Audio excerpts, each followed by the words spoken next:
আজকে ফিলিস্তিনের নিরীহ মানুষ খাবারের অভাবে মারা যাইতেছে। আজকে ফিলিস্তিনের নিরীহ মানুষ অত্যাচারের শিকার হয়েছে।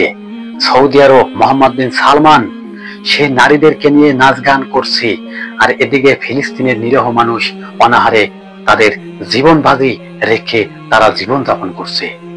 ফিলিস্তিনের ভিতরে এমন ধ্বংসাত্ম চালাইছে ইহুদিবাদী দজ্জালের অনুসারীরা, তা দেখে পুরো বিশ্বের মানুষ আতঙ্ক হয়ে গেছে এবং তোলপাড় শুরু হয়ে গেছে।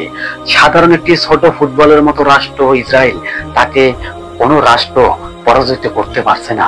কেন? এর পিছনে কার হাত রয়েছে?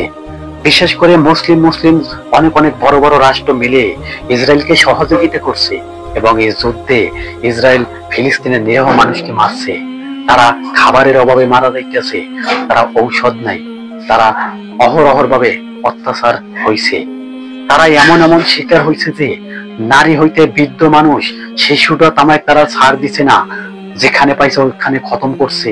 আমরা তার প্রতিবাদ জানাইলে চলবে না, আমরা জেহাদের জন্য প্রস্তুত থাকেন। এটি ফিলিস্তিন ইসরায়েলের যুদ্ধ না, পুরা বিশ্বে মেরেরই যুদ্ধ ছড়িয়ে পড়তে পারে। তাই আমাদের কি করণীয়? আমাদের যুদ্ধের জন্য প্রস্তুত থাকতে হবে। ফিলিস্তিনের নিরীহ মানুষ যেভাবে যুদ্ধের শিকার হয়েছে, ওরকমের আপনি আর আমি হব না, তার বিশ্বাস কি?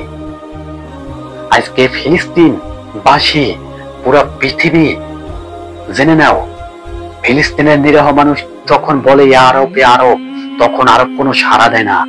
ডোনাল্ড ট্রাম্পকে নিয়ে তারা ভর্তি গান আনন্দ করছে, আর ফিলিস্তিনের নিরীহ মানুষ অনাহারে মারা যাইতেছে। এটি কি আজগো আমাদের কি এটি সম্ভব? এটি আপনারা জানেন? আমার মতো একটি মুসলমান ভাই যদি অনাহারে মৃত্যুবরণ করবে, এর দায়ী ভাই কে? এর দায়ী ভাই আপনার মতো আমার মতো মানুষ।